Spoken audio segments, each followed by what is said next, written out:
User onboarding. Some consider it as a quick product tour, a pop-up along with a few emails aimed at new users. Others view it as teaching users how to use your product. Many believe it's not even required at all, and users should just be free to explore your product themselves. That's a problem with this term. It's vague and has varying definitions, and even people within the same company have different definitions. How are you supposed to have a great user onboarding if your team isn't even on the same page? My name is Ramli John, Managing Director here at Product-Led. In this video, I'm going to debunk 3 common myths about user onboarding. And at the end, I'll share with you our definition of user onboarding here at Product-Led. Before we get started, I put together this free 1-page product-led onboarding checklist to make sure that your onboarding is on point. You can use it whether you're redesigning your onboarding or checking to make sure that your current onboarding is really optimized to turn more of your users into customers. You can download it for free at productled.com/checklist. Enough about this, let's jump in our first myth. Myth number 1, the goal of user onboarding is for someone to experience that first aha moment. You can't bring up user onboarding without bringing up the term aha moment. It's this magical moment for new users when the clouds open up and a realization hits them like a gorgeous ray of sunshine from the heavens. They say, I now understand what your product does. All of a sudden, everything just clicks. Aha moment is the holy grail of user onboarding, right? If you think that first aha moment happens after a user signs up for your product, then it usually means that you've lost a lot of people already because the majority of your users never actually make it that far. Now, these aha moments start at the very first touch point. These touch points are moments when your users interact with your brand. And often the first touch point occurs outside of your website. Maybe it's watching a video of Dropbox in action and saying, wait 1 second, I dragged one of my files into this folder and it automatically appears in all of my devices. Or seeing a social ad from Netflix and saying, hold on, I can watch any movies for one flat fee every month and I don't even have to go to the video store or deal with late fees. Or hearing from a friend how 1Password works and saying, so you're telling me I can have fancy super secure passwords with those fancy symbols and I don't even have to remember any of them. A successful first touch point helps people visualize your product in the context of their own situation. You need to be guiding users through a series of aha moments before, during, and after a user signs up for your product. And with each aha moment, users receive increasing value from your product in a series of steps. They jump to a higher value as they perceive and experience your product capabilities. Here's what an aha journey might look like. Now, while surfing for your website, you can say, aha, I understand how this product can help me. Once they sign up, you can say, aha, I've tried the product out the first time and it's actually useful. After you've used the product several times, you can say, aha, I've adopted this product into my workflow and it's saving me a ton of time and money. Finally, once they start telling others about it, they can say, aha, I've invited my colleagues and we're working more efficiently together. So the user journey is not about driving users to a singular aha moment, but guiding them through a series of aha moments. Now, this implies that user onboarding experience actually starts before users even sign up for your product, which leads to the second user onboarding myth. Myth number 2, user onboarding starts after a user signs up for my product. When Dave McClure came up with the Pirate Metrics framework, it provided an easy way to categorize the user journey in 5 steps. Acquisition, activation, retention, revenue, and referral. Or R for short, like a pirate metrics, get it? In this framework, the first touch points with the user are part of the acquisition steps. This is when marketing or sales teams work to increase awareness, traffic, and signups for your product. It's also when users form their first impression. When using this framework, many assume that user onboarding fits into the activation step, when users interact with your product for the first time. From here, it's usually the customer success team's job to guide users through the value of the product. The problem with this definition is that it dismisses the critical role the acquisition step plays in user onboarding. For instance, if your product offers video hosting, but people sign up thinking that it's a video marketing agency because of your landing pages, they're doomed from the start. There's no product or in-app message or other onboarding tactics that can save that. The acquisition step is when you shape the perceived value of your product and the positioning of your offering. If you set unattainable or confusing expectations during the acquisition step, good luck successfully onboarding new users. If you're going to be successful in user onboarding, you need to plant the seed of future value at the very first touch point, whether that's in a Facebook ad, a referral from a friend, an invite email from a colleague, or the search result page.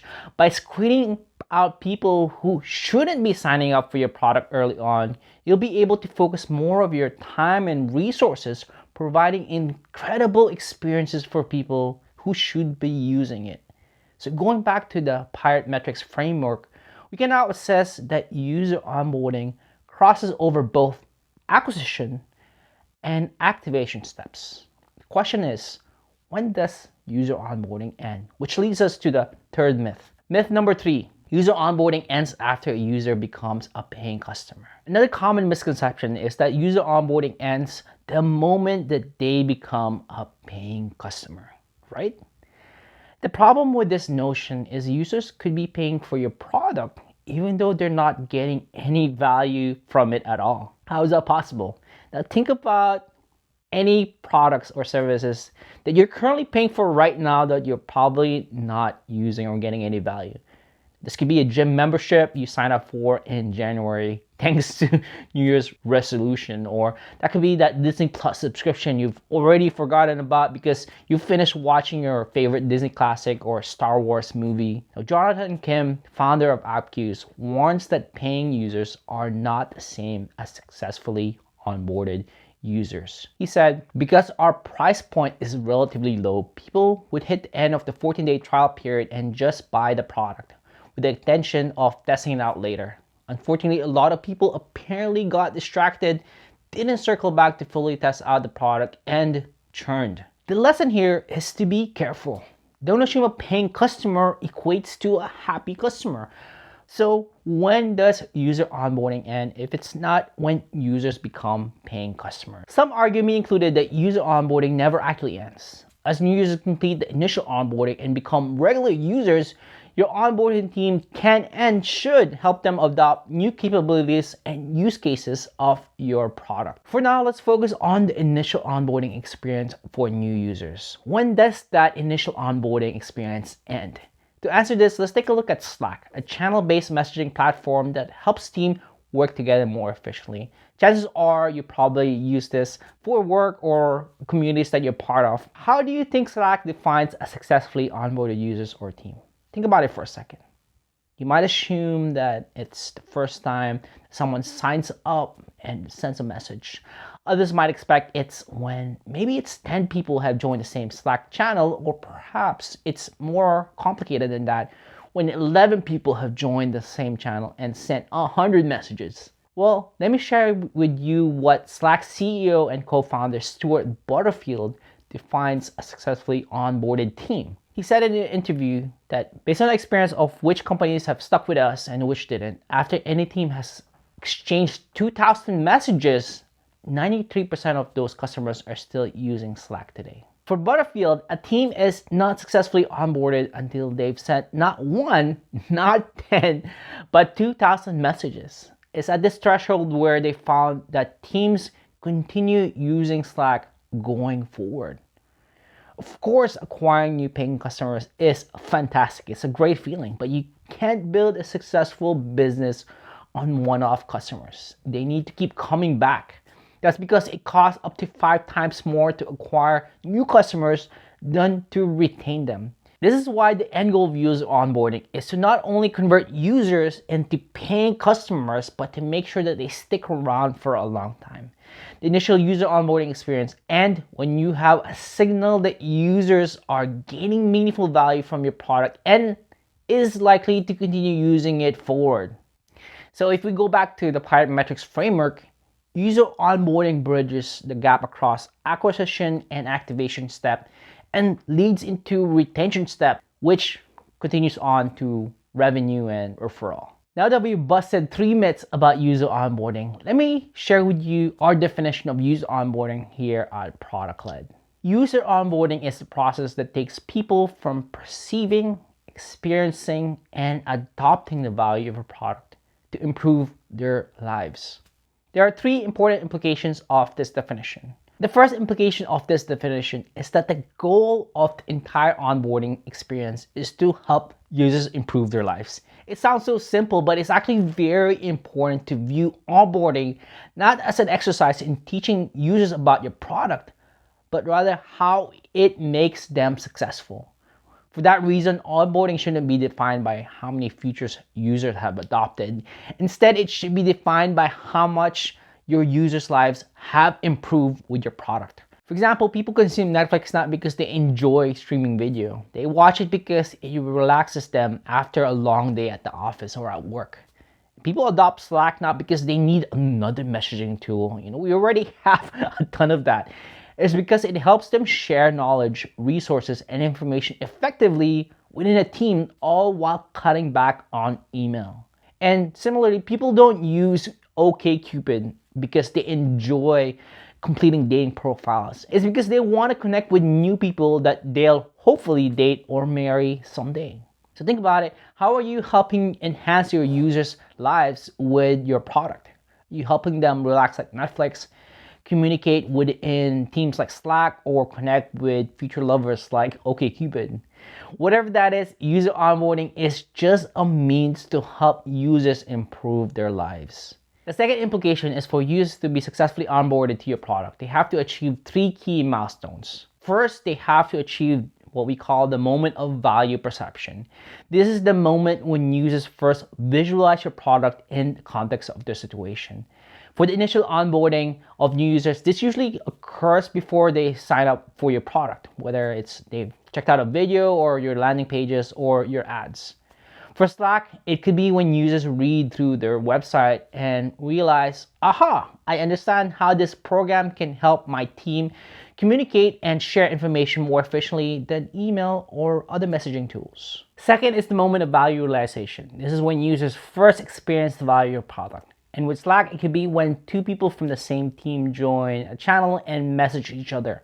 The third is the moment of value adoption. This is the moment that users start using your product regularly and integrate it into their life or workflow. At Slack, as we've seen earlier, it's when team exchanges at least 2,000 messages because those teams are 93% more likely to still be using the platform today. Some would argue that user onboarding is only about helping users experience the value of your product and that's it. I'd argue that this is often not enough. Experiencing the value of a product once does not mean users will continue using your product. Think about it for a second. Let's say you want to start running in the morning every day so you can stay fit, feel healthy, and get more energy to start off your day. The first morning you run and you experience a runner's high, that brief, deeply relaxing state of euphoria. But soon after, your body is sore and you feel like giving up. As you run more often, it gets easier and now has become a habit. The lesson here is that doing something once is not enough to build a habit. The first time you do it, you might decide that it's not for you. Maybe it's too hard or your body's too sore or it's not even worth it. You're not getting that energy that you were looking for.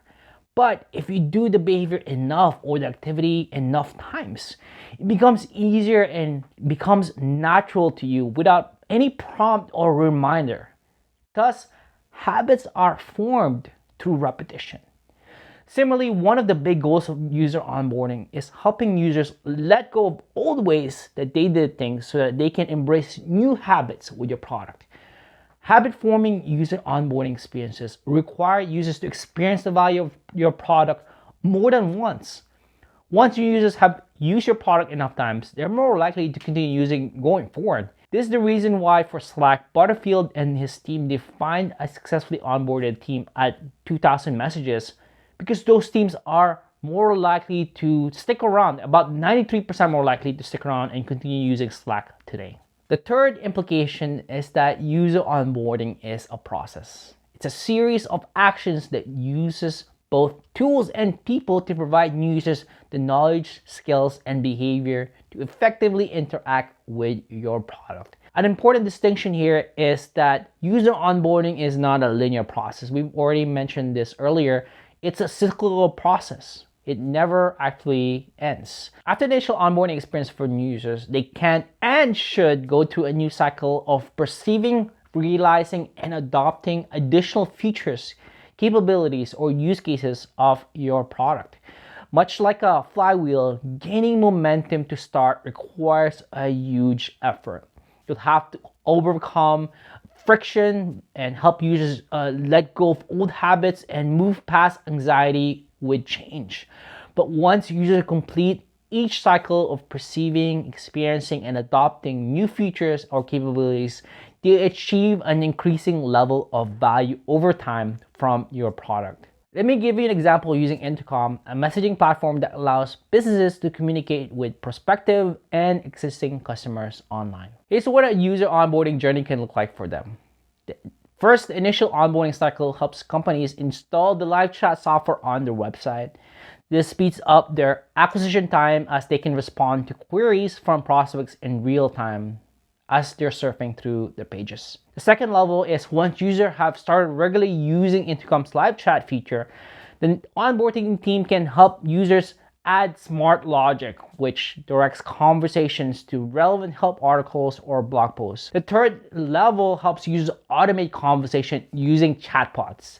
With this example, the Intercom onboarding team assists users by giving them more value over time. They're helping them save time and potentially gaining more revenue faster. What's even more important is that they're encouraging users to upgrade their pricing tier from $39 to $499 per month. As you can see, onboarding customers to additional capabilities and use cases of your product is critical for revenue expansion and increasing the average revenue per user. But first, you have to help new users complete the initial onboarding experience. Well, hopefully this video has helped give you a clear understanding of what user onboarding is. If you're going to be successful in onboarding users, you need to plant that seed of future value from the very first touch point, which often happens outside of your website. From there, you need to help them perceive, experience, and adopt the value of product. And the initial user onboarding experience ends when you have a signal that your user is getting meaningful value from your product and is likely to continue using it forward.